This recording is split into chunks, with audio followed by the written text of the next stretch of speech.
श्री राम जय जय राम। श्री राम जय जय राम। श्री राम जय जय राम। श्री राम जय जय राम। श्री राम जय जय राम। श्री राम जय जय राम। श्री राम जय जय राम। श्री राम जय जय राम। श्री राम जय जय राम।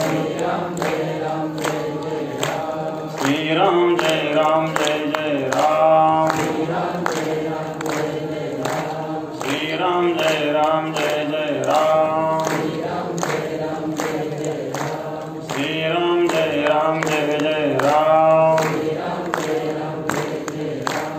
राम।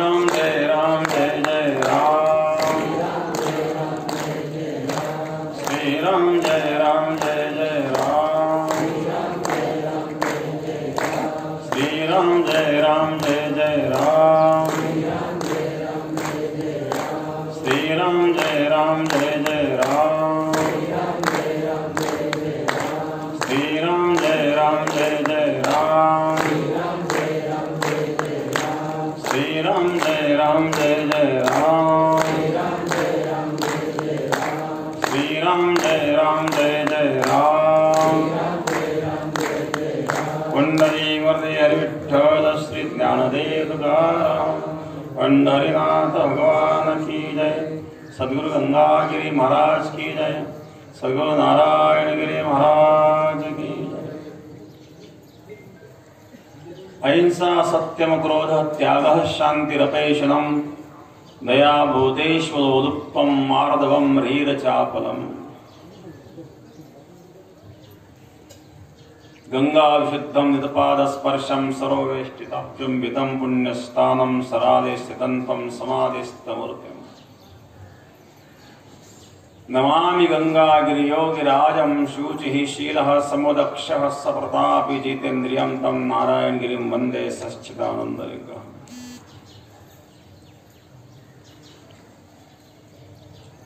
ध्यानमूलं गुरुर्मूर्ति पूजामूलं गृहपदं मंत्रमूलं गुरुर्वाक्यं मोक्षमूलं गुरुतपः।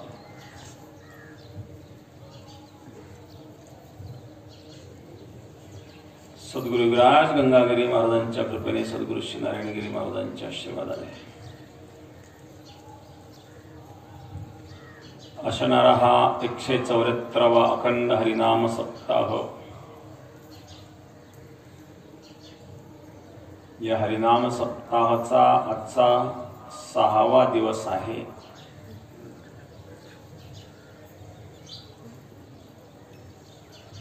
प्रवचन 5वा आहे।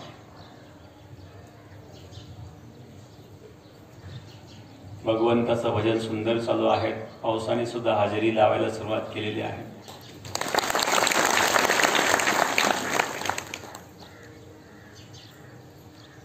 सर्व भजनी मंडळ दिवसा 3 तास रात्री 3 तास भजन करतात। 6 तास उभं राहून भजन करायचं हे सुद्धा एक कष्टाचं काम आहे। पण प्रेमामुळे भगवत प्रेम आहे। भजन प्रेमामुळे भजन असतं आणि ते प्रेमाकरिताच असावं। प्रेमेविण भजन नाकाविण मोती अर्थाविण पोथी वाचून काय। प्रेम नसेल तर त्या भजनाला महत्व नाही। नाक नसेल तर मोत्याला महत्व नाही। नाक नसलं काय ओटा धडकवणार का?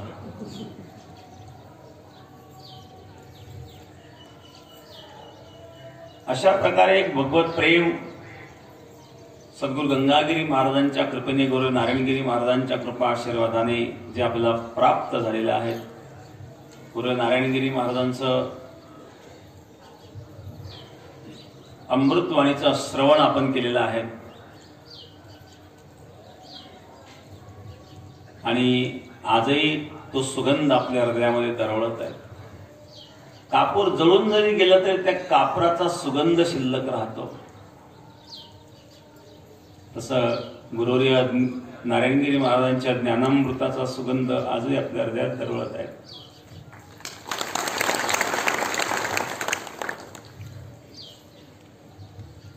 श्लोक आहेत भगवद्गीतेच्या 16व्या अध्यायातील दुसरा श्लोक आहे.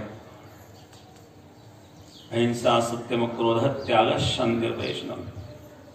आपण अहिंसा, सत्य, अक्रोध या 3 विषयावर विस्तृत चर्चा केली. त्याग,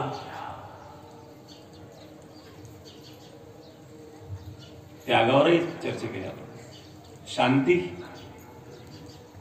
भगवान सांगतात त्यागा शांती अनंतरम. जिथं त्याग आहे तिथं शांती आहे. मनुष्य अशांत का आहे? सतत मनामध्ये चिंतन चालू असतं आणि म्हणून मनुष्य अशांत असतो. मनुष्याच्या अशांतीला कारण मन आहे बरं. सुखाला कारण मन, दुःखाला कारण मन, ऊर्ध्वगतीला कारण मन, अधोगतीला कारण मन. मनोधावती सर्वत्र मदन्मत्त गजेंद्रवत. उन्मत्त गजेंद्राप्रमाणे धावणारं हे मन असतं. अर्जुनही म्हणतो चंचलम ही मनकृष्टा प्रमाथे बुलद्रहम तस्याहम निग्रम मंदे वायोरिव सुदुष्करम. हे प्रभू, अतिशय चंचल मन आहे.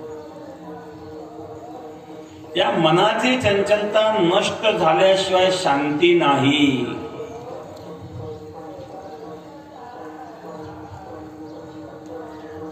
ही शांती मिळण्याकरता मनाचा मनपणा नाही स्वभाव. मन गेले विलया ब्रह्मानंदा माझारी. ते मन जेव्हा ब्रह्मानंदामध्ये विलीन होतं,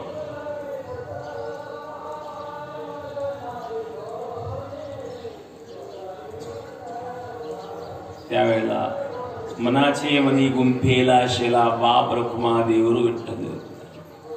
मनाचे गुंती गुंफेला शेला. या मनाचा शेला तयार केला तो परमात्म्याच्या चरणाला समर्पित केला. फार गुंतागुंतीने युक्त असणार हे मन आहे. मन करारे प्रसन्न सर्व सिद्धीचे कारण मोक्ष अथवा बंधन सुख समाधान इच्छा. ते मन प्रसन्न व्हावं, पण मन प्रसन्न होत नसतं. झालं तर काही क्षणापुरतं प्रसन्न राहतं. लहान मुलाला जेव्हा आपण खेळले देतो, खेळायला संतुष्ट होतं ते बोल. तो थोडा वेळ खेळता खेळता दुसरी वस्तू पाहिजे म्हणजे पहिलं खेळणं सोडून देत होती, दुसऱ्या खेळण्याची इच्छा करते. लहान मुलाच्या खेळाप्रमाणे जे मन आहे. मनाची इच्छा पूर्ण झाली, मनाप्रमाणे जर काही घडलं तर त्याला थोडं समाधान वाटतं. पण जरी मनाप्रमाणे घडलं तरी त्यामध्ये ते संतुष्ट राहत नाही, पुन्हा दुसरी इच्छा निर्माण करते. एक इच्छा पूर्ण झाली तर दुसऱ्या 10 इच्छा निर्माण होतात. 10 इच्छा पूर्ण झाली तर 100 इच्छा निर्माण होतात. 100 इच्छा पूर्ण झाली तर 1000 निर्माण होतात, ज्या कोणी पूर्ण करू शकत नाही. शांती प्राप्त होण्याकरता मन स्थिर व्हावं किंवा मनाचा विलय व्हावा. या मनाच्या असणाऱ्या ज्या वृत्ती आहेत, राजसी आणि तामसी वृत्तीचा निरोध व्हावा. मनाच्या राजसी तामसी वृत्तीचा निरोध करण्याकरता योग वासिष्ठ ग्रंथामध्ये 4 उपाय सांगितलेले आहेत. मनोनाशाचे 4 उपाय. अध्यात्म विद्याधिगम साधु संगम च एवच वासनासंग परित्याग प्राणस्कंदो निरोधनम.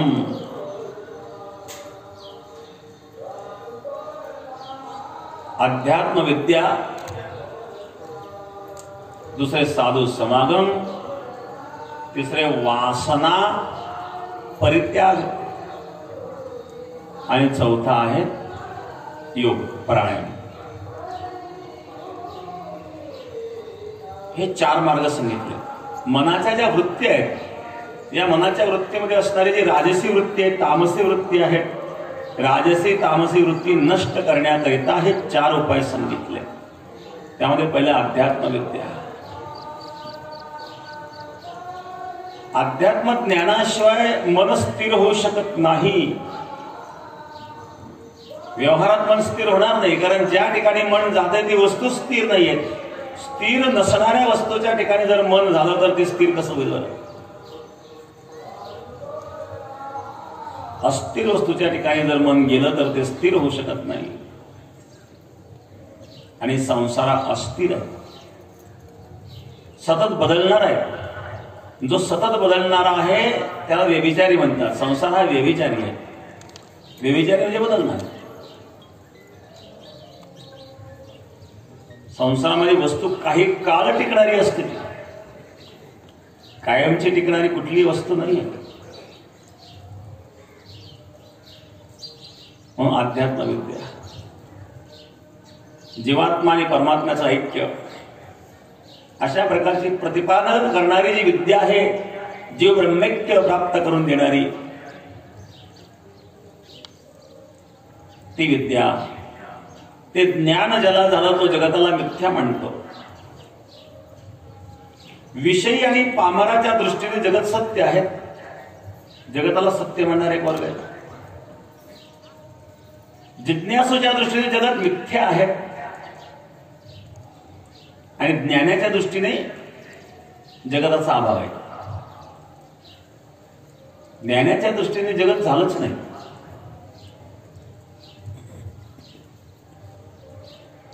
परंतु जिज्ञासूच्या दृष्टिकोनातून जगत मिथ्या आहे. मिथ्या म्हणजे असत्य नव्हे किंवा मिथ्या म्हणजे सत्यही नव्हे. सत आणि असताहून विलक्षण म्हणजे मिथ्या. जगताला सत्यही म्हणता येत नाही, जगताला असत्यही म्हणता येत नाही, म्हणून ते मिथ्या आहे.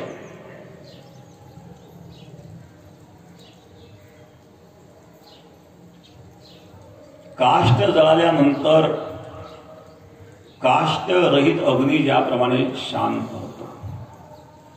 अग्नी काय करतात? अग्नी काष्टाला जाळण्याचं काम करतात.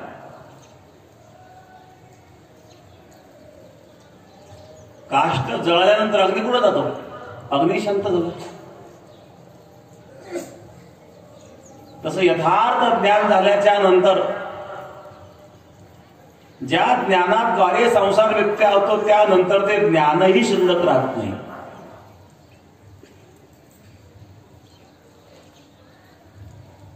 ज्याप्रमाणे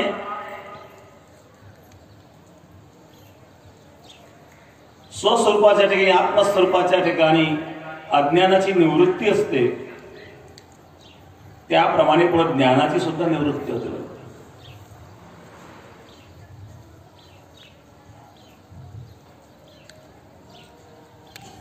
ज्ञान अज्ञान काहीच राहत नाही.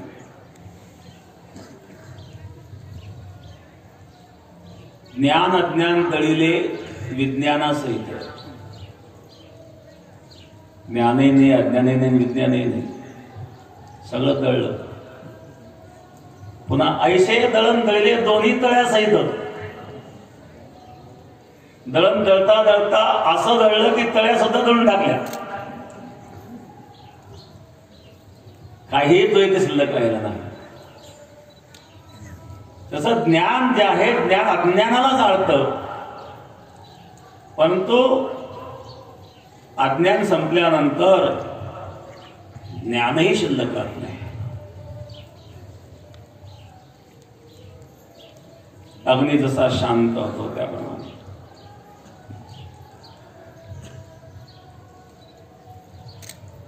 अहमवृत्ती जशी बाधक आहे. अहम हे वृत्ती आहे, सोहम सुद्धा वृत्तीच आहे. आणि वृत्ती हे मायेची आहे. वृत्ती अंतःकरणामध्ये असते. वृत्ती हे मायेचे आहेत आणि माया त्रिगुणात्मिक आहेत आणि परब्रह्म त्रिगुणातीत आहेत. आणि म्हणून त्रिगुणातीत असल्यामुळं त्या ठिकाणी वृत्ती सुद्धा शिल्लक राहत नाही. वृत्ती सहित लपवी मज एकाते. वृत्ती हे निवृत्ती झाली जन न दिसेल. मी माझे हरपलो ठाई जेतेच्या. मी आणि माझं संपलं. वृत्ती शून्य झाली, वृत्ती निवृत्ती झाली. अशा प्रकारची अवस्था झाल्याच्या नंतर मनाचा मनपणा शिल्लक राहत नाही, संकल्प विकल्प वगैरे. महर्षी रमण ऋषीकडे एक मनुष्य गेला. दक्षिण भारतामध्ये रमण ऋषी होऊन गेले. रमण ऋषी आपल्या शिष्यांना सोहम उपदेश करीत नव्हते, तर कोहम उपदेश करायचे. कोहम मंत्र द्यायचे, सोहम नाही. मी कोण आहे, हे मी आहेत का, ते मी आहेत का, हे इंद्रिय मी आहेत का, बुद्धी मी आहेत का, मन मी आहे का. मनोबुद्ध्यंकार चित्ताने नाहम न चक्षुत्र जिव्हे न चक्राण नेत्रे. मनोबुद्ध्यंकार चित्ताने नाहम, मन बुद्धी अहंकार चित्त मी नाही आहेत.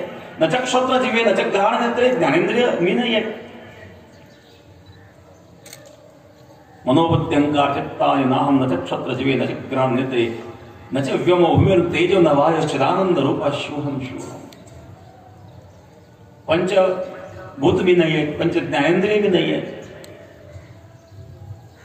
मन भी नहीं है, बुद्धी भी नहीं है. एकाला विचारतो नाव काय, म्हणला राधे सांग. कुठे तू, हा काय तुझे स्वरूप आहे, हात लावून दाखव बरं. हा काय तुझं डोकं आहे, तू कुठे, हा काय तुमच्या समोर, ते तुझे भाऊ आहेत. तुम्ही हा काय तुझे स्वरूप आहे, ते तुझं शरीर आहे, तू कुठे आहे. तो म्हणला मी आता माझ्या मनाशी विचार करतोय, मी कुठे मलाच कळना. म्हणले तो कोणाशी विचार करतोय, म्हणजे मनाशी, म्हणजे मन सुद्धा तो नाहीये. माझं मन शब्द वापरतो ना. एकदा स्वामी शरणानंदजी महाराजांना एका माणसाने प्रश्न विचारला होता. महाराज जी, मैं बहुत भजन करता हूँ, भजन करने का प्रयास करता हूँ, लेकिन मेरा मन नहीं लगता है, भजन के लिए मन नहीं लगता है. शरणानंदजी महाराज ने उत्तर दिया, जब तक तू मन को मेरा कहेगा तब तक लगेगा नहीं. यही गलती तू कर रहा है. मेरा मन नहीं लगता है, नहीं, मेरा शब्द निकालना उससे. जब तक मन को मेरा कहेगा तब तक, क्योंकि मन तेरा ही नहीं, मन तेरा नहीं और मन तू ही नहीं, तू यापेक्षा वेगळा आहे.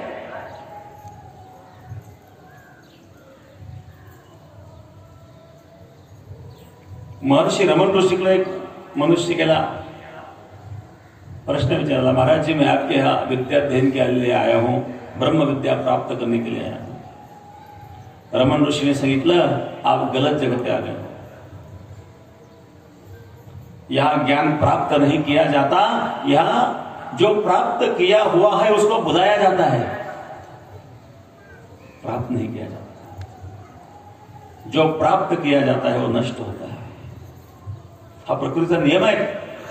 जे प्राप्त करणार ते नष्ट होणार. ज्ञान हे प्राप्त करण्याची वस्तूच नाहीये. नवल अहंकाराचे गोटी विशेष नलगी अज्ञाना पाठी सज्ञानाचे झोंबे कंठी नाना संकटे नाचवी.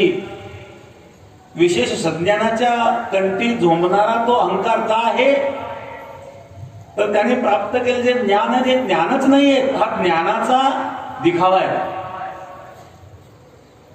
वास्तविक ज्ञान प्राप्त केलं जात नसतं. ज्ञान हे अंतरंगातून प्रगट होत असतं.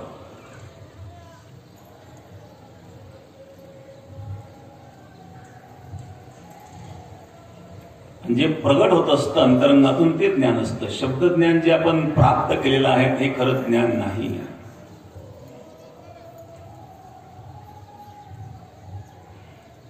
अशा प्रकारे विद्या ही प्राप्त केली जात नाही. रमण ऋषींनी सांगितलं, यह प्राप्त नहीं किया जाता है, जो प्राप्त किया हुआ है उसको बुलाया जाता है. अध्यात्म विद्या ज्ञानाच्या अंतरंगामध्ये प्रवेश केल्याच्या नंतर मनाचा मनपणा नाहीसा होतो, बुद्धीचा बुद्धित्व नाहीसे होते आणि एक शुद्ध चैतन्य त्याचं स्फुरण एवढंच शिल्लक राहतं. मग त्यात शांती आहे. अशांत होण्याचं काही कारणच नाही. पण अशा प्रकारची अवस्था प्राप्त होण्याकरता अधिकार पाहिजे, योग्यता पाहिजे, आणि ती योग्यता येण्याकरता साधू समागम महत्वाचा आहे. म्हणून शांती करता साधू समागम हा दुसरा उपाय सांगितला. साधू पुरुष जो आहे तो वारंवार आपल्याकडून साधना करून घेतात, वारंवार उपदेश देतात आणि तत्वबोध आपला प्राप्त करून घेतात.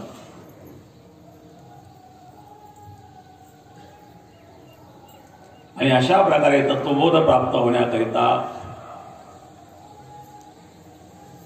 संत समागम, साधू संगती, संगतीचा मनावर फार मोठा परिणाम होतो. कुसंगती कधीच करू नये, दुस्संगतीत अजिबात नसावे. दुस्संग सर्वथैव त्याज्य. एखादी गोष्ट वाईट आहे ते कळतं तरी तो वाईट करतोय, कळूनही वाईट वागतो, याला दुस्संगती. अज्ञानामुळे चूक होत असेल तर ती क्षम्य आहे, परंतु सगळं कळत आहे तरी पण तो चूक करतोय, याला दुस्संग म्हणतात. आणि म्हणून जीवनामध्ये सत्संगती असावी.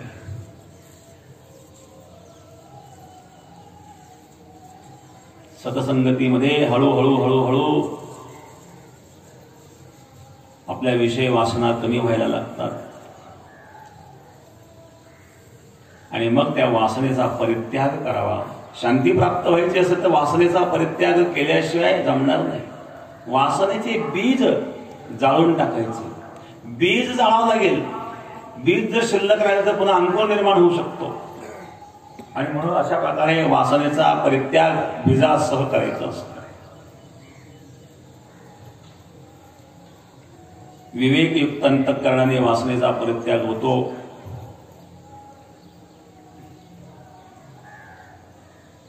अहंकार नष्ट होतो.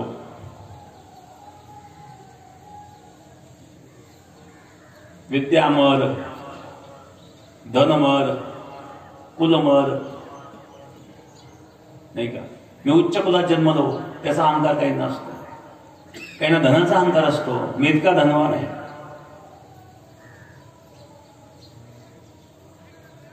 कोणाला आचाराचा सुद्धा मद असतो.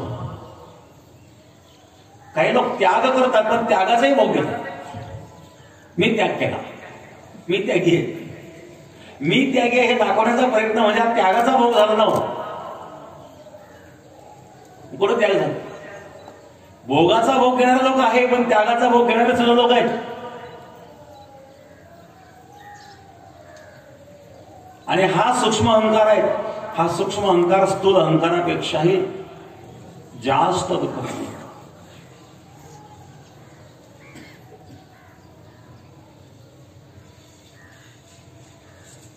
म्हणून महर्षी रमण ऋषी कोहम मंत्र द्यायचे. कोहम, मी कोण आहे, हे मी आहे का, ती मी आहे का, नेकीचा मार्ग म्हणतात.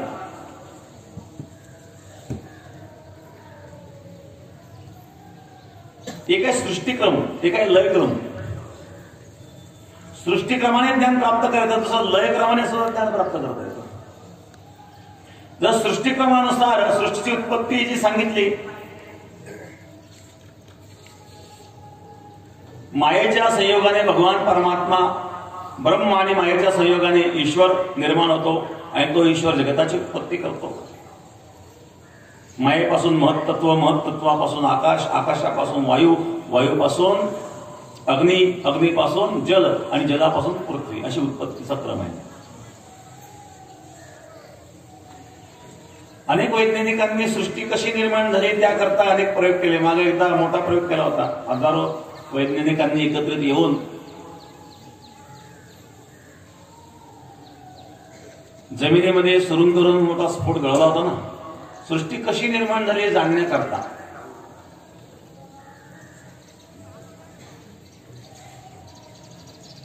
या ठिकाणी माननीयांचे आपल्या वेदांत शास्त्रामध्ये या विश्वाची सृष्टीची उत्पत्ती अशा पद्धतीने सांगितलेली आहे. आकाश आहे, आकाशापासून वायू निर्माण झाले. आकाशामध्ये एक गुण आहे शब्द. जेव्हा संपूर्ण सृष्टीचा प्रलय होतो तेव्हा शब्द शिल्लक राहतो. बघ, शब्दाचा लय होत नाही. जोपर्यंत आकाश आहे तोपर्यंत शब्द आहे, कारण शब्द आकाशाचा गुण आहे. आणि वायूचा गुण आहे स्पर्श. वायूमध्ये दोन गुण आहेत, शब्द आणि स्पर्श. शब्द काय वायूमध्ये सर सर सर आवाज येतो ना, तो शब्द झाला. आणि स्पर्श हा वायूचा मुख्य गुण आहे. अग्नी, वायूपासून अग्नीची उत्पत्ती झाली. अग्नीमध्ये तीन गुण आहे, शब्द स्पर्श रूप. धक धक धक धक आवाज येतो ना, धक धक आवाज येणं हा झाला शब्द. आणि स्पर्श करून पावर स्पर्श अग्नी काय मिळतो? शीतल आहे का? उष्ण आहे. अग्नीचा स्पर्श उष्ण आहे. आणि रूप हा मुख्य गुण आहे. शब्द स्पर्श रूप तीन गुण अग्नीमध्ये आहेत. अग्नीपासून जलाची उत्पत्ती झाली. जलामध्ये चार गुण आहेत, शब्द स्पर्श रूप आणि रस. जलांचा स्पर्श काय, शब्द काय आहेत? बुलबुल बुलबुल आवाज येतो पाण्याचा. बुलबुल बुलबुल हा झाला शब्द. स्पर्श, पाण्याचा स्पर्श शीतल असतो, थंड असतो. रूप, तसं पाण्याला रूप नाही, परंतु श्वेत शुभ्र रंग दिसतो आपल्याला. लांबून आपण पाहिलं पाणी शुभ्र दिसतं. आणि रस हा एक मुख्य गुण आहे.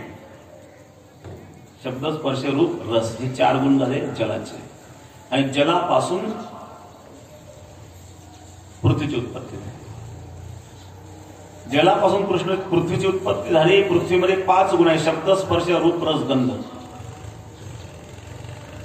पृथ्वीचा शब्द आवाज येतो, कळकळ कळकळ आवाज, कडा कडा कडा, हा आपला पृथ्वीचा शब्द झाला. स्पर्श कठोर स्पर्श आहे, पृथ्वीचा स्पर्श कठोर आहे. रूप नीलपितादी वेगवेगळ्या प्रकारचे रंग. रस, पृथ्वीमध्ये सुद्धा रस गुण आहे. आणि गंध पृथ्वीचा मुख्य गुण. हा उत्पत्ती क्रम सांगितला. आकाश, वायू, अग्नी, जल, त्यानंतर पृथ्वी. आपल्या शरीरावर सुद्धा बघा, हळूहळू उष्णता निर्माण झाली म्हणजे काय, तो घाम येतो. उष्णतेमुळे निर्माण झालेले घाम येतो ना, म्हणजे अग्नीपासून जल निर्माण झालं ना. आणि घाम सुकला म्हणजे काय होतं, मळ तयार होतो, म्हणजे पृथ्वी झाली.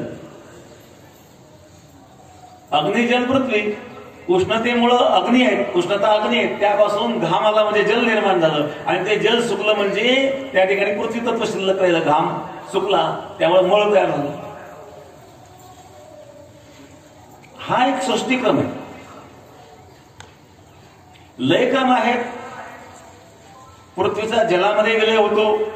प्रलय ज्या वेळेला येतो त्यावेळेला अतिशय जलवर्षा होते. त्या प्रलयामध्ये पृथ्वी विरून जाते. त्यानंतर उष्णता निर्माण झाली, त्या उष्णतेमुळे जल जळून गेलं. वायू अग्नीला विझून टाकतो आणि तो वायू आकाशामध्ये विलीन होऊन जातो.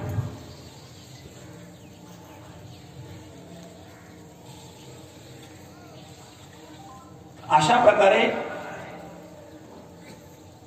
वेगवेगळ्या पद्धतीने अनेक ठिकाणी सृष्टीचा लय उत्पत्ती क्रम मानलेला आहे.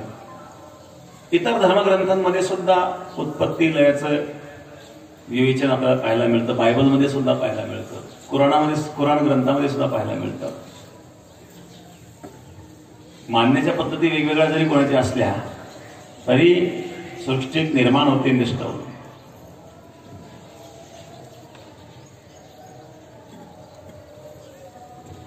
तर अशा प्रकारे हळूहळू लय पावणाऱ्या ज्या गोष्टी आहेत, मग एक शिल्लक काय राहिलं तर एक फक्त परमतत्व शिल्लक राहतं. त्या तत्वाला सत्य मानलं आणि म्हणून त्या तत्वाचं चिंतन करणे, त्या तत्वाच्या प्राप्तीकरता साधना करणे, अशा प्रकारची वृत्ती जेव्हा आपली निर्माण होते त्यावेळेला मनाचा मनपणा नाहीसा होतो आणि मनाचा स्वार्थ भावही नाहीसा होतो आणि सगळे अहंकार नाहीसे होतात. मग विद्यामद धनमद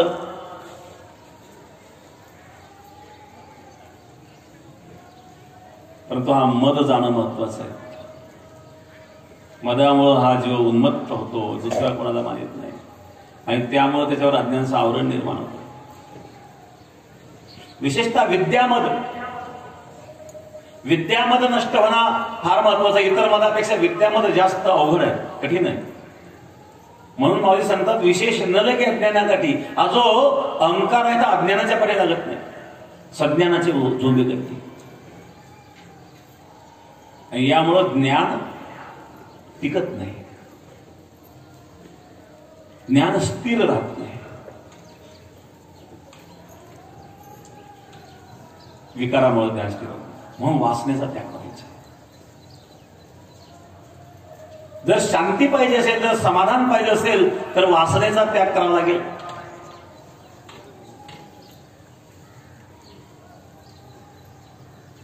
एक काशीला विद्याध्ययन केलेला विद्वान, अध्ययन पूर्ण झालं, आचार्य पदवी मिळाली आणि निघाला गावाकडं. आश्रमामध्ये विद्याध्ययन केलं, विद्या पूर्ण झालेली आहेत. विद्येचा अहंकार घेऊन निघाला. मी एवढं ज्ञान प्राप्त केलं, 12 वर्ष मी अभ्यास केला, कोण आहे माझ्यापेक्षा विद्वान, असा विचार मनामध्ये चालू होता. रस्त्याने चालला होता. कोणीतरी शेतकरी शेतामध्ये पाणी भरीत होता पिकाला. शेतकऱ्याला कोणीतरी चालू, ब्रह्मचारी साधू महात्मा चाले, चला दर्शन घेऊ. तो शेतकरी तसाच निघाला. ते मळलेले कपडे, डाग पडलेले, सगळे चिखलात हातपाय भरलेले, पण साधू चालले कोणतरी, ब्रह्मचारी आहे, चला आपण दर्शन घेऊ या उद्देशाने तो शेतकरी आला. शेतकरी पळत पळत आला, दर्शन घेणार, लांब लांब, स्पर्श नाही करायचा. 16 वेळात राहतो आम्ही, काय गलीचे माणूस, स्पर्श कसा काय करता, लांबून दर्शन घ्या, स्पर्श नाही करायचा. नवीन नवीन आचार्य बोलून बाहेर पडलेले, बाहेरच्या जगाचा अनुभव नाही.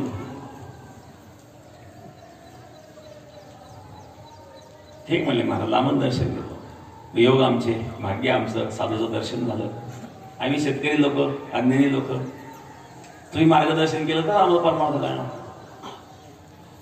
मी तुम्हाला एक प्रश्न विचारू का? म्हणजे विचार. विचारून काय विचारणार? त्यांनी प्रश्न विचारला, म्हणजे महाराज पापाचा बाप कोण आहे?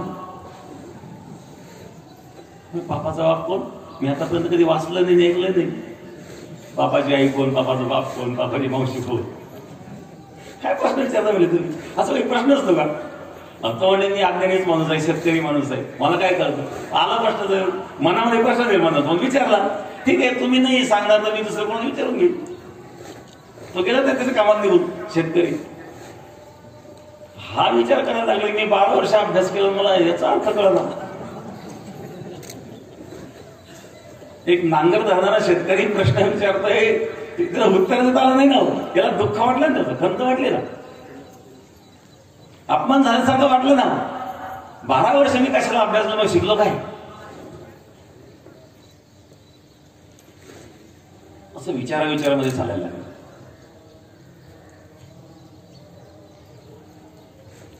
असंच विचारात चालत असताना त्याला झोपही येईना. सारखं तेच चिंतन. तो शेतकऱ्याने विचारलेला प्रश्न, आपलं उत्तर देता आलं नाही, तोच विषय डोक्यामध्ये सारखा रात्रंदिवस. शहरातून चालला, एका रस्त्याने तो चालला असताना तणावग्रस्त त्याचा चेहरा एका स्त्रीने पाहिला. ती वेश्या होती. तिने विचारलं, कोण महात्मा आहे? ब्रह्मचारी महात्मा आहे, तणाव दिसतोय, काहीतरी विचारात आहेत. ती समोर आली, तिने हात जोडला, महाराज ते फार विचारात दिसत आहेत, तणावात दिसत आहेत. आमच्याकडून तर काही पुण्यकर्म घडलं नाही, पण तुमची काही अडचण असेल तर सांगा, मला मदत करता आली तर मी मदत करेन. तू काय मला मदत करणार, लांब म्हणले. तू ब्रह्मचारी स्त्रीपासून लांब राहायला पाहिजे. तू तर वेश्या आहे, तुला काय मी प्रश्न विचारू, तू काय मला उत्तर देणार नाही. तरी पण पुण्यकर्म तर माझ्याकडून घडलेलंच नाहीये, पण तुमची काही अडचण असेल तर सांगायला काय हरकत आहे, काही मदत करता येईल तर करेल म्हणले मी. असं म्हटल्यानंतर त्याने सांगितलं, मला एका शेतकऱ्याने प्रश्न विचारला होता,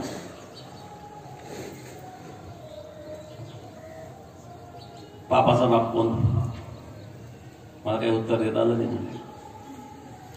म्हणून मी चिंताक्रांत वाईट वाटलं म्हणले मला, की किरकोळ माणसाने प्रश्न विचारला, मला उत्तर देता आलं नाही.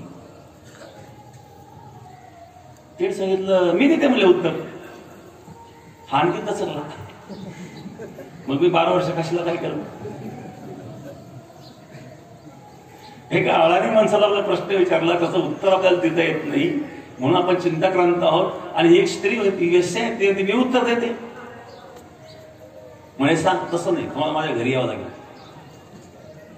हे कसं काय शक्य आहे, मी ब्रह्मचारी म्हणून वेश्येच्या घरी जाणार.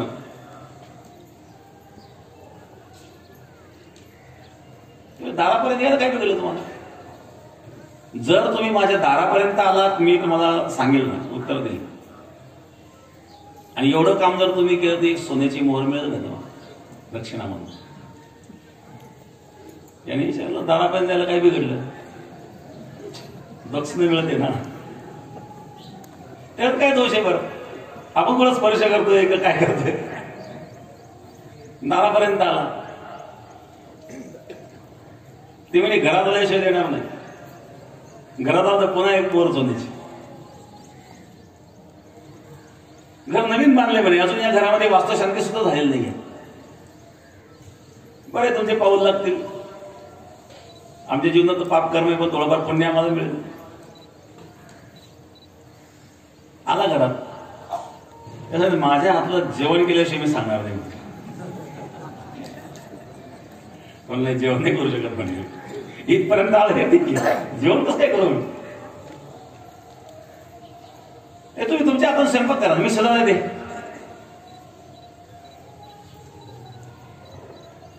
घर नवीन बांधलेलं आहे, अजून काही या ठिकाणी कोणी राहायला आलेलं नाहीये. तिथे शेजारी वगैरे तुमच्या हाताने पाणी आणा, तुमच्या हाताने स्वयंपाक करा. फक्त शेजार घ्या, माझ्याकडून कोरडा शेजार घ्यायला काय हरकत आहे. एरी तुम्ही तर उपाशी दिसताय. हो ना, ठीक आहे, पाणी वगैरे नाही आणलं. ते म्हणले, पण माझ्या हाताने जर खाल्लं काय बिघडलं होतं. हा, तुझ्या हाताने कसं काय करू नाही. पण दुधाचे पदार्थ पवित्र असतात, शुद्ध असतात. मी दुधामध्ये बनवते म्हणून पाणी टाकणार नाही, पूर्ण दुधामध्ये. जर तुम्ही माझ्या हातचं भोजन केलं तर आणखी एक मोहर तुम्हाला सोन्याची दक्षिणा.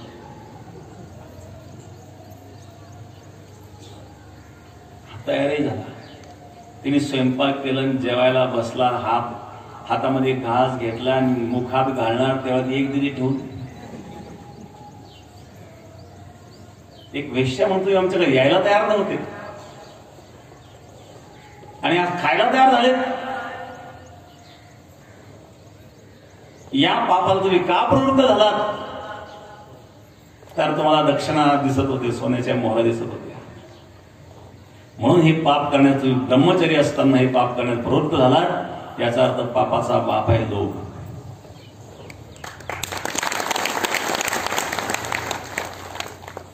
लोभामुळं एक एक अनर्थ मनुष्य करायला लागतो.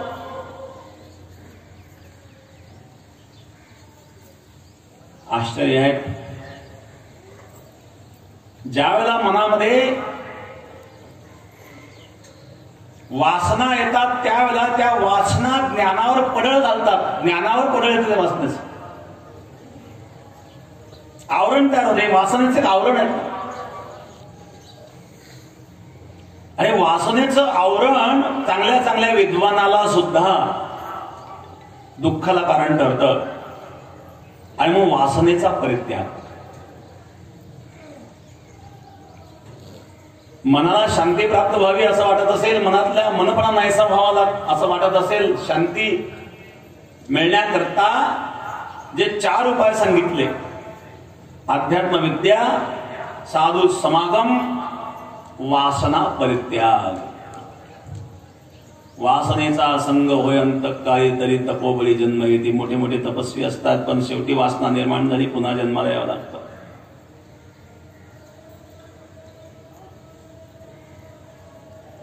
विवेकयुक्त अंतःकरणाने वासनेचा परित्याग करावा, मलिन वासना नष्ट कराव्या. परंतु ज्याची मलिन वासना अतिशय प्रबल आहे, आपल्यामध्ये अनंत जन्माचे या सूक्ष्म शरीरामध्ये संस्कार आहेत आणि काहींची मलिन वासना प्रबल आहे. प्रबलता जर त्या मलिन वासनेची असेल तर लवकर ती जात नाही. भजन करतात, साधना करतात तरी वासना लवकर जात नाही, कारण त्या वासनेची दृढता आहे. बऱ्याच वेळा अशी काही परिस्थिती निर्माण होते. एक मनुष्याला म्हणले, महाराज काय करावं, मी खूप भजन करतो, नामस्मरण करतो, पण अजून मला शांती वाटत नाही, मन अशांत आहे. मग मी एवढं भजन करून काय उपयोग आहे? मला असं वाटतं माझं सगळं भजन व्यर्थ केलं का काय? का समाधान मिळत नाही? तुकाराम महाराज सांगतात, सदा नाम घोष करू हरी कथा, तेणे सदा चित्ता समाधान. सदा शब्द फार महत्वाचा आहे. सदैव माझ्या चित्ताला समाधान आहे. कशामुळं? तर मी सदैव भगवंताचं चिंतन करतो. मग भगवंताच्या चिंतनाने तुकाराम महाराजांना जर समाधान मिळालं तर मी पण चिंतन करतोय ना, मला का नाही समाधान?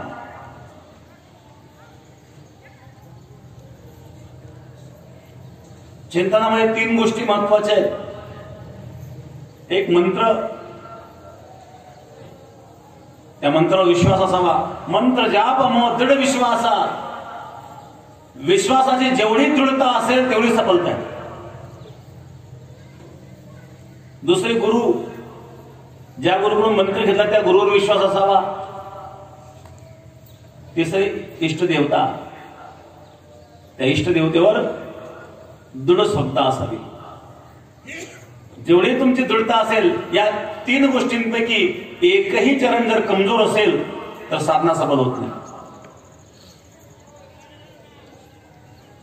मंत्रात दृढता आहे, इष्टदेवतेवर श्रद्धा आहे, गुरुवर श्रद्धा नसेल तरी सफलता मिळणार नाही. गुरुवर श्रद्धा आहे पण इष्टदेवतेबद्दल श्रद्धा नसेल तरी सफलता नाही. इष्टदेवतेबद्दल श्रद्धा आहे, गुरुवर श्रद्धा आहे, परंतु चित्ताची दृढता नसेल तरी सफलता मिळणार नाही.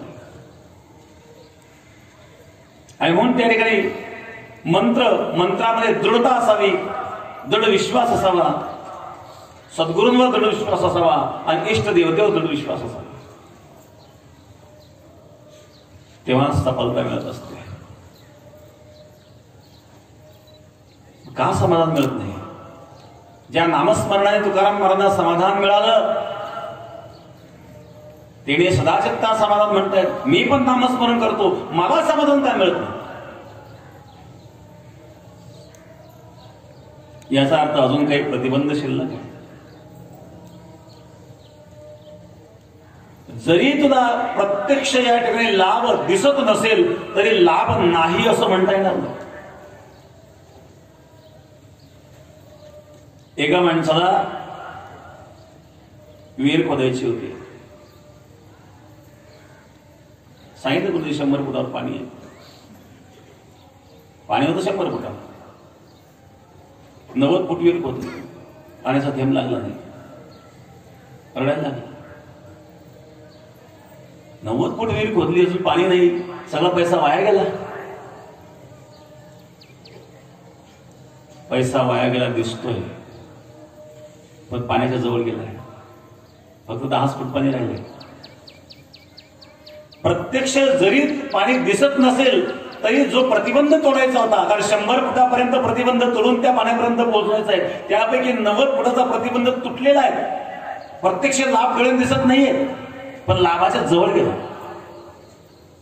तर साधना करताना, परमार्थ करीत असताना कदाचित प्रत्यक्ष समाधान प्राप्त होताना दिसत नसेल तरी समाधानाच्या जवळ चाललेलं आहे. मग केलेला परमार्थ विफल गेलेला नाहीये, विफलता जाणवत असेल प्रतिबंधाच्या जवळ गेले. एकदा एक मनुष्य कर्ज काढलं, विहीर खोदली, थेंबर सुद्धा पाणी नाही लागलं. आता कर्ज फेडायचं कठं, रात्रंदिवस झोप येणं, त्याला चिंता करायला. विहिरीवर येऊन बसला, रडत बसला. आता काय करावं, कर्ज वाजायला झालो. असं वाटलं बागायत होईल, पीक काढू, उत्पन्न काढू आणि देऊ कर्ज. सावकाराचं कर्ज घेतलेलं होतं, आता फेडायचं कसं. रडत बसला. रडत्या रडतात इतका राग आला त्याला. त्याने असा भला मोठा दगड घेतला आणि खाली मारून फेकला विहिरीमध्ये. भला मोठा दगड त्या विहिरीत जेव्हा त्याने खाली मारून फेकला, तेवढंच जागा राहिली होती. तो दगड मारल्यामुळं आणि ती तेवढी जागा तुटली आणि पाण्याचा उफळच.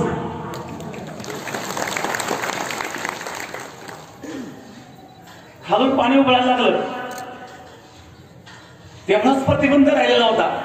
एवढे कष्ट केले ते थेंबर पाणी दिसत नव्हतं. तसं जीवनामध्ये कधी कधी मनुष्य साधना करतो आणि तो अस्वस्थ होतो, भजन करतो, परमार्थ करतो, तरी मला समाधान मिळत नाही. याचा अर्थ त्यांनी केलेला परमार्थ व्यर्थ नाहीये, तो समाधानाच्या जवळ गेलेला आहे.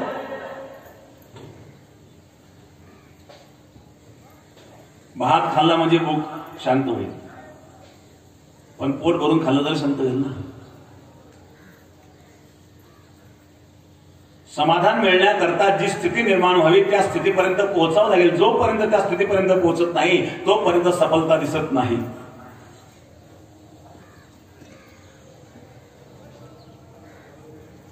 असाच कुणी एक मनुष्य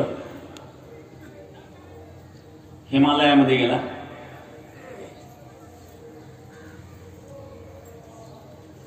रिटायर झाला, फौजी होता, सैनिक होता. रिटायर झाल्यानंतर त्याने ठरवलं, चला आता आपण कुठे हिमालयामध्ये जाऊ, भगवंताचं भजन साधना करू. त्याला असं कोणतरी माहिती दिली की हिमालयामध्ये अमुक डोंगर आहेत, त्या ठिकाणी अमुक एक गुफा आहे आणि त्या गुफेमध्ये अशी एक दिव्य तेजस्वी वस्तू आहे, मौल्यवान. तिथं कोणी जाऊ शकत नाही. त्याला वाटलं आपलं कसलेलं शरीर आहे. त्यांनी हिमालयामध्ये ड्युटी, वर पंचायत पर्वतामध्ये ड्युटी सुद्धा त्यांनी केलेली होती. शरीराला जर सवय होती, आपण जाऊ शकतो म्हणून.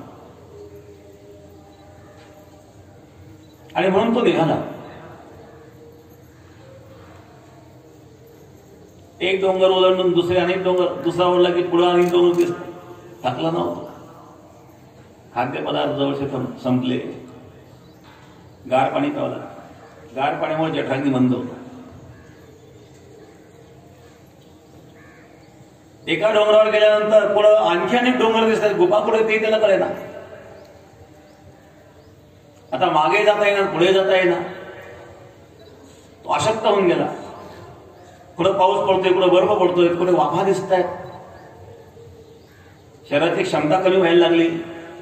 शेवटी त्याला वाटलं तर पुरा मरण्यापेक्षा पाठीमागं परत गेलेलं बरं. तो परत आला. परत आल्यानंतर मित्राने विचारलं, मिळाली का ती वस्तू?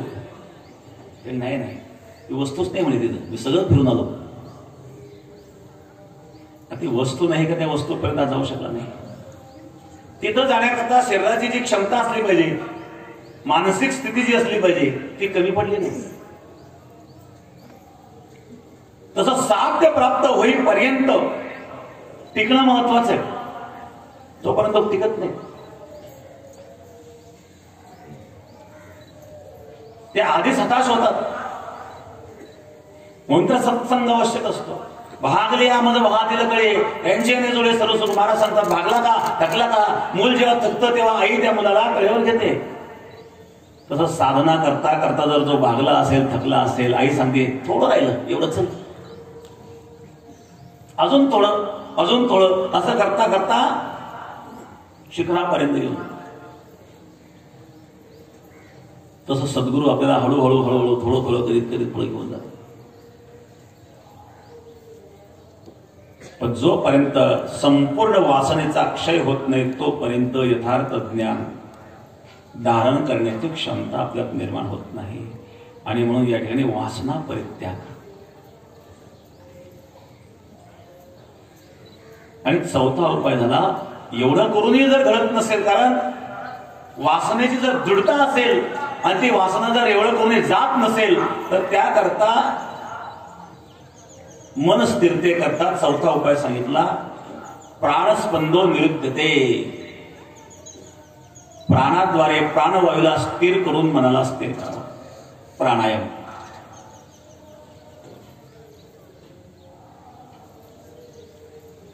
प्राणायामाने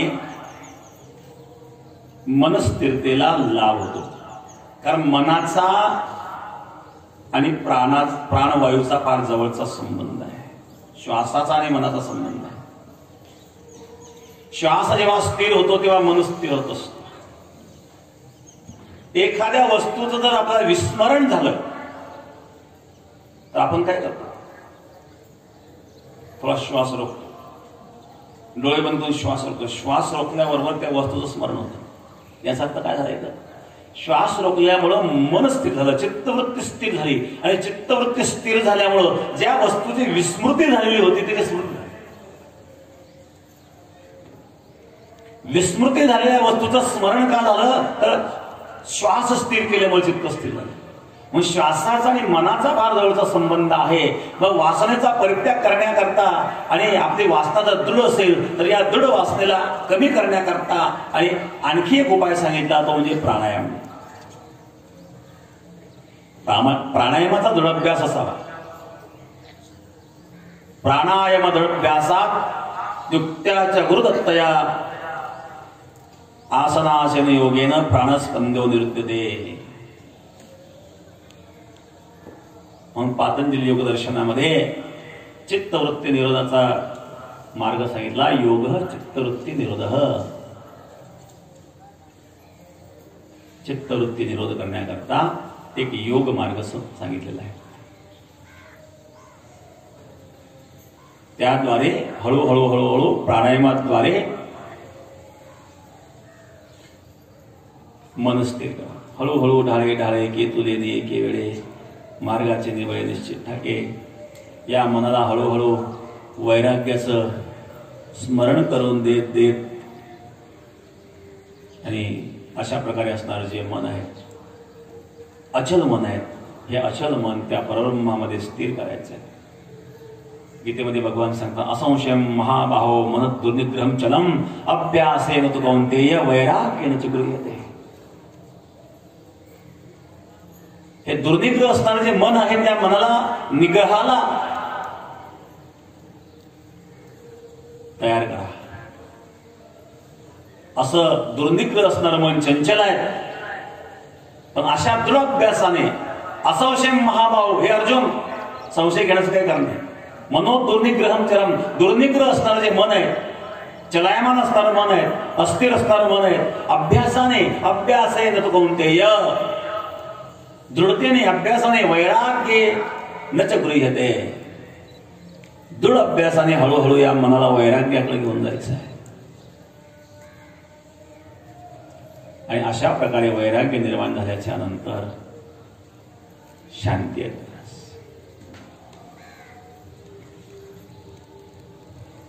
त्याग शांतिरपेक्षण.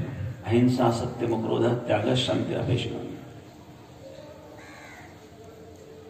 अहिंसा, सत्य, अक्रोध, त्याग आणि शांती या एक विषयावर आपण दररोज चिंतन करीत आहोत. त्यानंतर अपैशुनम. अपैशुनम म्हणजे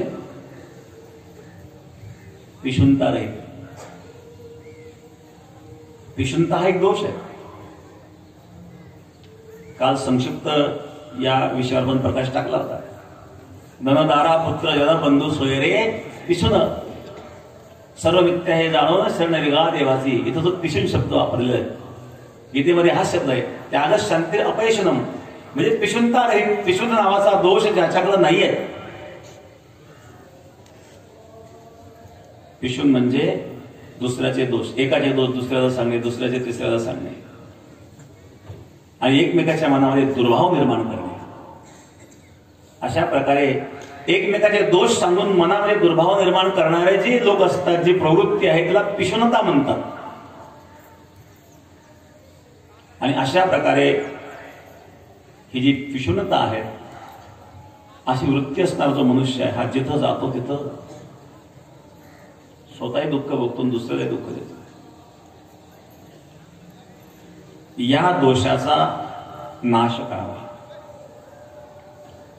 या दोषाचा ज्याचा नाश झाला म्हणजे पिशुनता ज्याची संपली, त्याला अपयशून म्हटलेलं आहे. त्याग शांती अपयशूनम. भगवान पुढे सांगतात, दयाभूतेषु अदोदुत्वम. दयाभूतेषु, प्राणी मात्र दया करावी.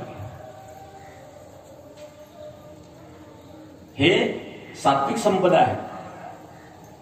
दैवी संपदा आणि आसुरी संपदा या 16व्या अध्यायामध्ये या दोन गोष्टी सांगितल्या. दैवी संपत्तीपैकी हे लक्षण भगवान परमात्मा सांगतात. दयाभूतेषु, प्राणी मात्रावर दया करावी. दया धर्म का मोल है, पाप अमोल अभिमान. दया हाच धर्म आहे.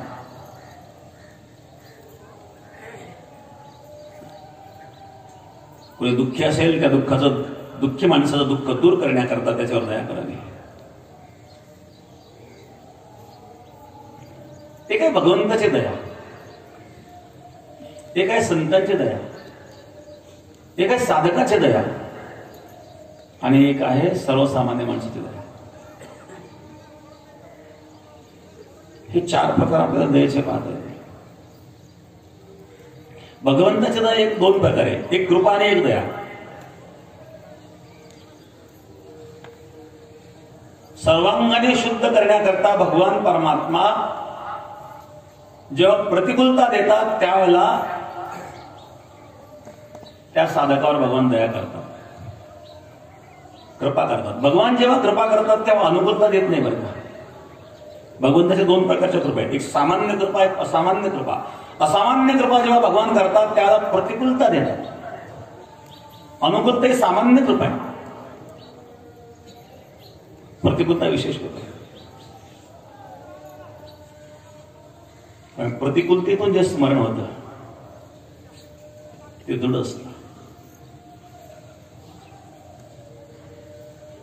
आणि म्हणून देव भक्ता लागी करून येणे संसार, अंगी वारावार करून ठेवी. देव भक्ता लागी करून येणे संसार. आपल्या भक्ताला गरीब का ठेवतो ते? त्याच्यामुळे गरीब ठेवतो. गरीब नाही राहिलं तर मग पैसा लागी विसरून जातो. तुकारामाने सांगितलं, बरे झाले देवा निघाले दिवाळे, बरी दुष्काळे पिढा गेली. बरं झालं दिवाळा निघलं. तुम्ही म्हणाल का ते बरं झालं दिवाळा निघलं? एखाद्याचं दिवाळी निघल्यावर बरं झालं दिवाळी निघलं, हे तुकाराम महाराज म्हणू शकता, आपण नाही म्हणू शकतो. पत्नी गेली, बरी दुष्काळे पिढा गेली. काही पिढाच असतात मात्र. दुष्काळे आदिले द्रव्य नेला मान, स्त्री की अन्न न करता मेली. अन्न न करता करता पत्नीचा मृत्यू झाला, परंतु महाराजांना दुःख नाही झालं. बरं झालं दिवाळा निघालं. ही प्रतिकूलता आहे. भगवान परमात्मा प्रतिकूलता देतात म्हणजे विशेष कृपा करतात. श्रीमद भागवताच्या प्रथम स्कंदामध्ये कुंतीने जेव्हा भगवंताची स्तुती केली त्यावेळेला, आणि स्पष्ट कुंतीने त्या ठिकाणी स्तुतीमध्ये सांगितलं, प्रभो मला दुःख दे. विपदः सन्तु न शाश्वत तत्र तत्र जगद्गुरु भवतो दर्शनम यस्यात् अपुनर्भवतो दर्शनम. तुला द्यायचं असेल तर मला दुःख दे. का दुःख मागितलं? दुःख कोणी मागत नाही, पण कुंतीने दुःख मागितलं. कुंती सांगते, विपदो नैव विपदः संपदो नैव संपदः विपद विस्मरम विष्णू संपद नारायण स्मृती. जगत ज्याला विपत्ती मानते त्याला मी विपत्ती मानित नाही. जगत ज्याला संपत्ती मानते त्याला मी संपत्ती मानित नाही. विपद विस्मरम विष्णू. भगवंताचं विस्मरण ही विपत्ती आणि भगवंताचं स्मरण हीच खरी संपत्ती. खरा धनवान कोण आहे जगामध्ये? कबीरा सब जग निर्धनाः धनवंता नाही कोण. धनवंता सो जाये धनवंता सो जाने जागा राम नाम धन होय. धनवंत कोण आहे? त्याचं राम नाम विधन, त्याचा तो खरा धनवंत आहे. बाकी सगळे निर्धन.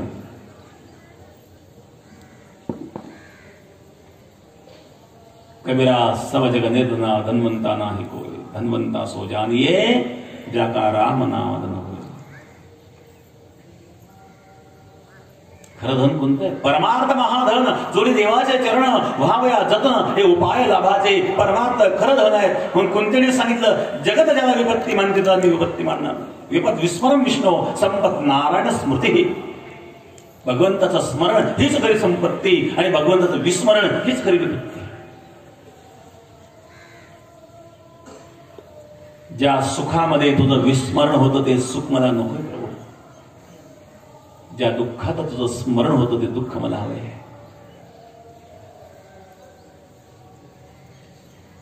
आजपर्यंत अनेक महापुरुषांचे चरित्र आपण ऐकले असतील, वाचले असतील.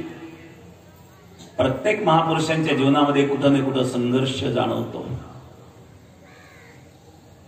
विपत्ती जाणवते. विपत्ती भगवंताची कृपा आहे. ज्याच्या जीवनामध्ये संघर्ष नसेल, ज्याच्या जीवनामध्ये दुःख नसेल, त्याच्या जीवनामध्ये प्रगती सुद्धा नाही.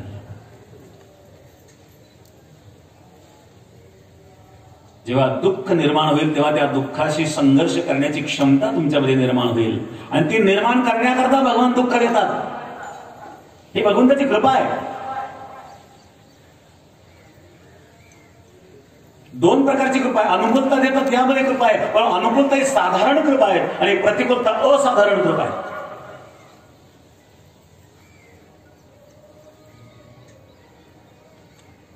आई जेव्हा लहान मुलाला स्नान घालतात ना, त्याला खूप राग येतो, रडायला लागतं. त्याला वाटतं आई आपली शत्रूच आहे. स्नानाचं नाव काढलं तर ते रडायला लागतं. त्याला माहिती पुढे काय होणार आहे. अंग चोळून चोळून, हातपाय ओढून ताणून त्याचं थकतं, ते रडायला लागतं. मग त्या मुलाच्या दृष्टिकोनातून आई त्याला शत्रू वाटत असली तरी आई जे काही करीत आहे त्या मुलाच्या कल्याणाकरता करीत आहेत, त्याच्या आरोग्याकरता ते करीत आहेत. तसं भगवान परमात्मा जरी प्रतिकूलता देत असतील तर ते आपल्या कल्याणाकरिता भगवान परमात्मा प्रतिकूलता देत असतात. अशा प्रकारची जी भगवंताची दया आहे, ही विशेष दया, विशेष कृपा आहे. शुद्ध करण्याकरता. जसं कपड्याचा डाग जर पक्का झाला तर आपण काय करतो, धोब्याकडे देतो. धोबी काय करतो, भट्टीत टाकतो, गरम पाण्यात उकळतो आणि पिठाई करतो. त्या कपड्याला गरम पाण्यामध्ये का उकाळलेलं आहे, त्या गरम पाण्याने उकळून त्याला पिठाई का केली, त्या कपड्याचे डाग निघण्याकरता, कपडा स्वच्छ होण्याकरता. तसं भगवान सुद्धा उकळून उकळून पिठाई करण्याचं काम करतायत. या प्रतिकूलतेतून शुद्ध करायचंय आपल्याला, भक्ताला शुद्ध करायचं. ही विशेष कृपा आहे भगवंताची.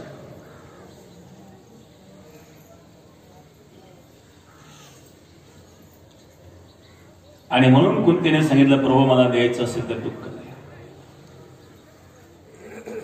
नमो अकिंचन वित्ताय निवृत्ती गुणवृत्तये आत्मा रामाय शांताय कैवल्यपते नमः. नमो अकिंचन वित्ताय, हे प्रभू तू दिनाचं धन आहेस. ज्या ज्या वेळेला दुःख आलं तेव्हा तू धावून आलास.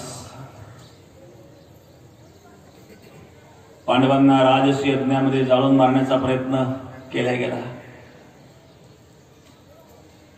भीमाला विष घालून मारण्याचा प्रयत्न केला, प्रभू तूच वाचवलं. 12 वर्ष दरदर भटकण्याचा प्रसंग आला. भर सभेमध्ये द्रौपदीला नग्न करण्याचा प्रयत्न केला गेला. त्यावेळेला भीष्माचार्य, द्रोणाचार्य, कृपाचार्य, धृतराष्ट्र सर्व खाली मान घालून बसलेले होते. पांडवही काही करू शकले नाही. तेव्हा कोण?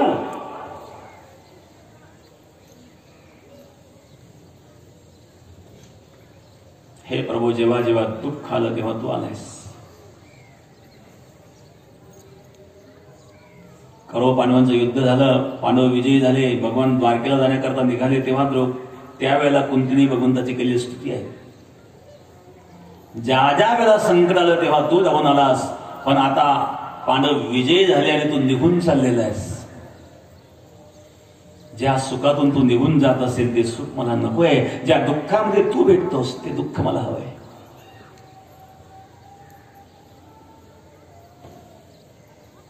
ही भगवंताची विशेष कृपा आहे. ही भगवंताची दया आहे.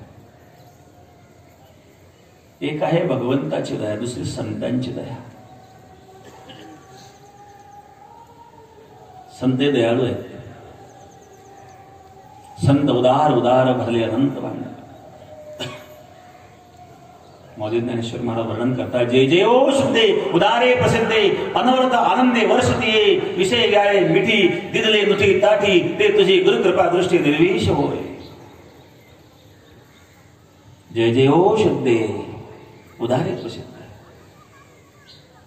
सद्गुरूंची कृपा शुद्ध आहे आणि सद्गुरू अवदार्यामध्ये प्रसिद्ध आहेत. अनवरत आनंदे वर्षते, अनवरत आनंदाचा वर्षाव करणारी गुरु माऊली आहेत. अनवरत प्रेमाचा वर्षाव करणारी आहे. धारण करण्याची क्षमता आपल्यामध्ये किती आहे हे महत्वाचं आहे. समुद्रामध्ये अथांग जल आहे, पण पाणी आणण्याकरता तुमच्या हातामध्ये जेवढा लोटा असेल तेवढंच पाणी मिळेल. तुम्ही नदीत जा, समुद्रात जा, तळ्यात जा का विहिरीतून आणा, जेवढा हातात लोटा आहे तेवढंच पाणी मिळेल. नदीतून आणलं तरी हातात जेवढा लोटा आहे तेवढंच मिळेल. तळ्यात गेले तरी हातात जेवढा लोटा आहे तेवढंच मिळेल. तसं प्रयत्न किती करा, तुमचा प्रारब्ध रूपी लोटा जेवढा आहे तेवढंच मिळेल, बाकीचं आपोआप सांडून देईल.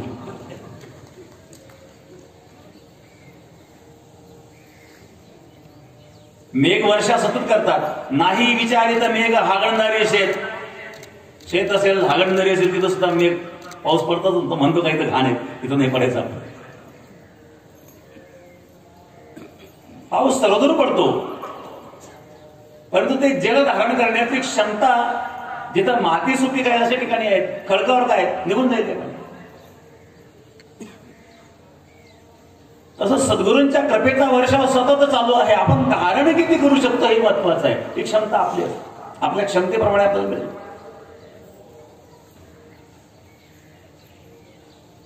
संतांची दया तर आहे, दयाळू आहे. दुसऱ्याच्या दुःखाने दुःखी होतात, दुसऱ्याच्या सुखाने सुखी होतात, परंतु ते सुख दुःख रहित असतात. दिसताना सुखी दुःखी दिसत असले तरी. सागर आहेत, सागरामध्ये अथांग जल आहेत, सागरामध्ये सतत लाटा वाहत असतात, लाटा चालू असतात ना. सागराच्या लाटा कधी शांत होतात का? होत नाही. त्या संसारामध्ये सुखदुःखाच्या लाटा चालूच आहेत. काही लोक म्हणतात, महाराज आता एवढं आमचं सोयीला लागलं का आम्ही तुमच्या बरोबरच. सोयीला लागत असतं का? एक मनुष्य समुद्रात स्नानाला गेला आणि एका खडकावर बसला. काही लोक स्नान करीत होते, तो सारखा समुद्राकडे पाहत होता. अर्धा तास झाला, तास झाला. एका माणसाने विचारला, अरे तू इथं कशा करता आला? म्हणजे स्नानाला. मग एक तासापासून बसले, स्नान का करीत नाही? मी लाटा शांत व्हायची वाट पाहतो. जेव्हा या लाटा शांत होतील तेव्हा मी आंघोळ करेल. तू मरशील करून लाटा शांत व्हायच्या नाही. आहे या लाटामध्ये चालावं लागतं. तसं संसारामध्ये या सुखदुःखाच्या लाटा असतात ना, त्याच्यातून परमार्थ करावा लागतो. सगळं शांत झाल्यानंतर आणि मग मी परमार्थ करेल असं घडत नाही. सोयीला कधी लागतच नाही. आतापर्यंत कोणाचंच सोय लागलं नाही.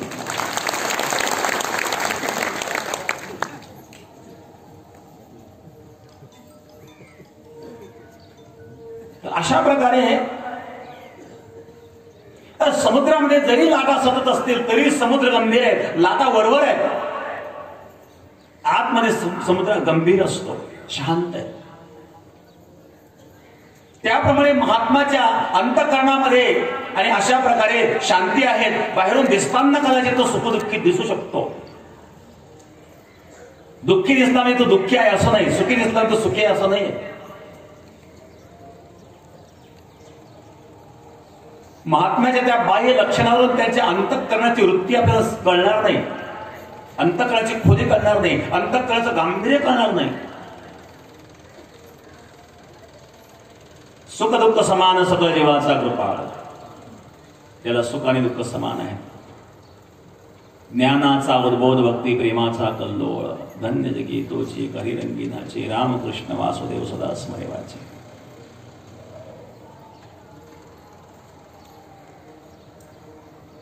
सुख दुःख त्यांना समान आहे. अशा प्रकारे असणारे संत आहेत, हे दयाळू आहेत. अपकार करणारे उपकार करणारे आहेत. मंबाजी गोसावी तुकाराम महाराजांना पोरीच्या काठीने मारलं रात्री तुकाराम महाराज अंबाजी गोसाच्या घरी गेले, तुझे हातपाय दुखत असतील, हातपाय दाबून देतो म्हणले. ही संतांची दया आहे. विसोबा खेचर, ज्या विसोबा खेचराने ज्ञानेश्वर महाराजांना एवढं छळलं, पण नामदेव महाराजांचे गुरु होण्याचं भाग्य ज्या विसोबा खेचरांना लाभलं, मौली ज्ञानेश्वर महाराजांच्या कृपेने. जे का रंजले गांजले त्यासी म्हणे जो आपुले, तोची साधू ओळखावा, देव देतेची दान. ही साधूची दया आहे. छळ करणारा सुद्धा आपणासारखे गर्दी तात्काळ गुरुपद प्राप्त करून दिलं विसोबा खेचरांना. ही साधूची दया. दधीची ऋषी होते. देवताने दधीची ऋषींना त्यांची हाडं मागितली. समजा तुमच्याकडे जर तुमची हाडं मागायला कोणी तुम्ही द्याल का हो? स्वतःची कल्पना करून पहा. स्वतःचे हाड, तुमचे हाडं द्या आम्हाला. जिवंत माणसाला, मेल्यानंतर ठीक आहे. वृत्रासुर आणि इंद्र यांचं जेव्हा युद्ध झालं, या युद्धामध्ये वृत्रासुरासमोर इंद्राला काही करता येत नाही.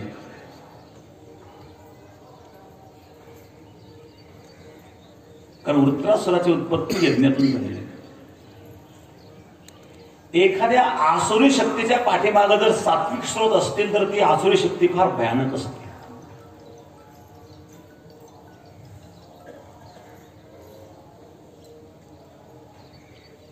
रावण आसुरी होता, पण तो रावणाच्या आसुरी शक्तीच्या पाठीमाग मंदोदरीच्या सात्विक शक्तीचा स्रोत होता, म्हणून रावण बनला. आसुरी शक्तीला जर सात्विक शक्तीचा त्या ठिकाणी सहयोग असेल तर ती आसुरी शक्ती अतिभयानक होत असते.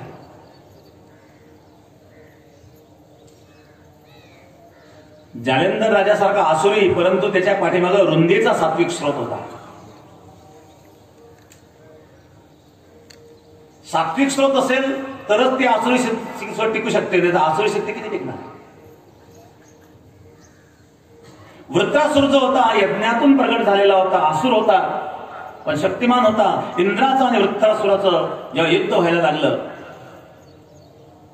वृत्रासुरावर विजय मिळवणं फार अवघड आहे हे जेव्हा कळालं, तेव्हा सर्व देवता ब्रह्मदेवाकडे गेले आणि ब्रह्मदेवाने सल्ला दिला की याला एकच पर्याय आहे, दधीची ऋषींच्या हाडापासून एक शस्त्र बनावं लागेल, वज्र. इंद्राच्या हातामध्ये वज्र नावाचं जे शस्त्र आहे ते दधीची ऋषींच्या हाडापासून तयार केलेलं आहे.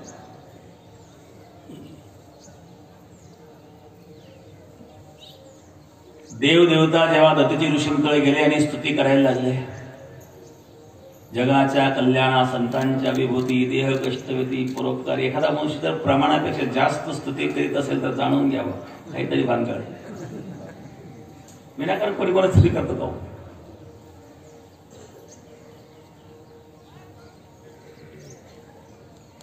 एखादं काही पाहिजे आपण काय म्हणतो, भेटला त्या हो खरंच तुम्ही किती भाग्यवान आहे, भगवंतांनी भरभरून दिलं, तुम्ही फार कष्टाळू आहात, फार दयाळू आहात, दानशूर आहात, एवढं सगळं बोलतो, पण 10,000 काम होईल का?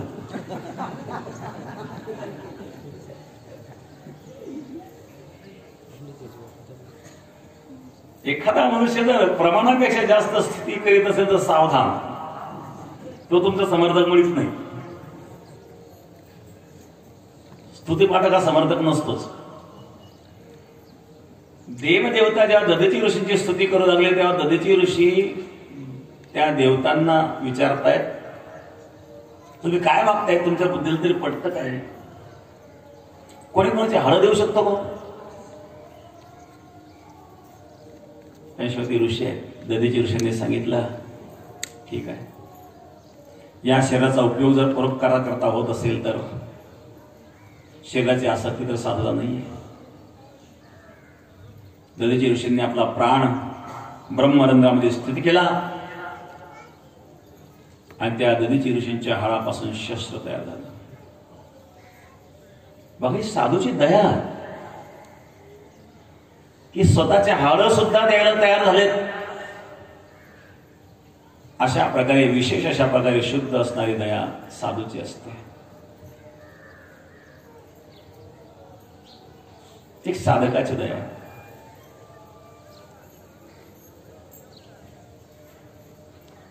साधक आहे, साधना करतो, पण तो साधना करीत असताना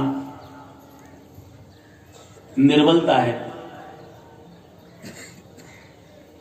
मनामध्ये अजून दुःख आहे, दुसऱ्याचं दुःख करण्याची भावनाही त्याच्या मनामध्ये आहे, प्रयत्नही करतो, परंतु काय करणार, सफलता मिळते असं नाहीये. दुसऱ्याचं दुःख दूर करण्याचा प्रयत्न करतो, परंतु एवढं करीत असताना जर सफलता मिळाली नाही तर तो हात जोडतो भगवंताला, प्रार्थना करतो. दुसऱ्या करता प्रार्थना, स्वतः करता करणं हवा इकडे, ही एक दया आहे. दयेचा तो एक प्रकार सांगितला की समोरच्या व्यक्तीवर दया करायची आहे, समोरच्या व्यक्तीला मदत करायची आहे, पण स्वतः समर्थ नाही आहे, अशा वेळेला आणि भगवंताची आराधना करून दया करण्याचा प्रयत्न करणारा एक साधक आहे. आपल्यासारखा साधक तरी तो बनावा, भक्त बनावा म्हणून तो उपदेश करतो. जसे आपण साधक आहोत तसं इतरांनाही साधना करण्यास प्रवृत्त करतो. ही आहे साधकाची दया. चौथी सांगितलं सर्वसाधारण माणसाची दया. सर्वसाधारण माणसं दया करतात, पण त्यामध्ये मलिनता असते बरं का. काही लोक दया करतात, पण असं समजा माझ्यासारखं कोणी दयाळूच नाही. त्या दया करण्याचा अहंकार त्यांना होतो. आणि अशा प्रकारे सर्वसाधारण माणसाची जी दया आहे ती अतिशय कनिष्ठ दया आहे. पण दया करावी, दया भूतेषु, जशी आपली क्षमता असेल त्या क्षमतेप्रमाणे आणि आपण प्रत्येक प्राणी मात्रावर दया करावी. कोणी दुःखी असेल तर दुःखातून मुक्त होण्याकरता क्षमतेनुसार प्रयत्न करावे.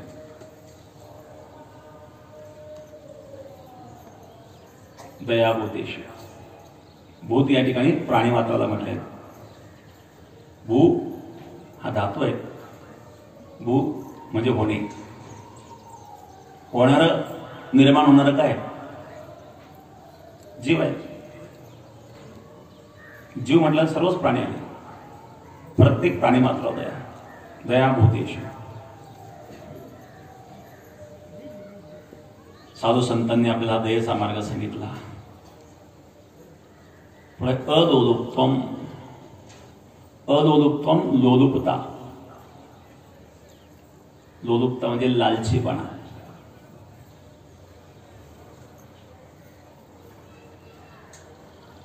लोलुपतेच्या अधीन लोक होतात, लालची होतात.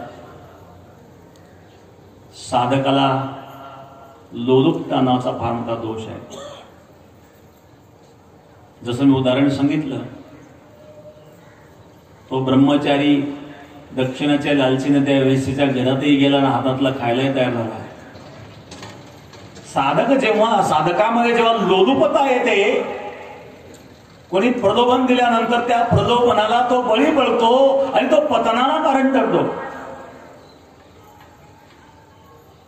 मग कोणी कितीही प्रलोभन दिलं तरी तो साधक त्यापासून, आपल्या दृढतेपासून परावृत्त व्हायला नाही पाहिजे. लोलुपता नावाचा दोष जर त्याच्यामध्ये आला तर समजा केवळ आर्थिक दृष्टीनेच नाही, अध्यात्मामध्ये परमार्थामध्ये शेवटी सिद्धी येतात ना. साधा उच्च स्थितीला पोहोचल्यानंतर त्या ठिकाणी सिद्धी आळव्या येतात. अनेक प्रकारचे प्रलोभन आपोआप निर्माण होतात. भगवान परमात्मा परीक्षा पाहतात. आणि साधक जर त्या वेळेला लोलुपतेने ग्रस्त झाला, लालची पडला, तर तिथून पुढे त्याचं पतन होतं. म्हणून अलोलुपता हा गुण साधकामध्ये असणं अतिशय महत्वाचं आहे. आणि म्हणून अशा प्रकारे अहिंसा सत्यम क्रोध त्याग शांतिरपेशनम दया भूतेषु अदोदोक्त्वम मार्दवम ह्रीरचापलम, हे दैवी गुण आपण धारण करावे. हे दैवी गुण धारण केल्याच्या नंतर या साधकाचं जीवाचं कल्याण होतं. हा कल्याणाचा मार्ग भगवान परमात्मा या ठिकाणी सांगतायत. भगवद्गीतेच्या 16व्या अध्यायातील दुसरा हा श्लोक आहे. या श्लोकात आपण चिंतन करीत आहोत. मार्दवम बहिर अचापलम. बघू आता उद्याचं चिंतन, राहिलेलं चिंतन उद्या बघू. वेळ झालेला आहे आपला. भगवंताच्या कृपेने सद्गुरु विराज गंगागिरी महाराजांच्या आशीर्वादाने झालेली सेवा प्रभू चरणी सद्गुरूंच्या चरणी समर्पित उपस्थित. वरदे हरिविठ्ठल श्री ज्ञानदेव तुकाराम सद्गुरु गंगागिरी महाराज की जय. सद्गुरु नारायणगिरी महाराज की जय. पंढरीनाथ भगवान की जय.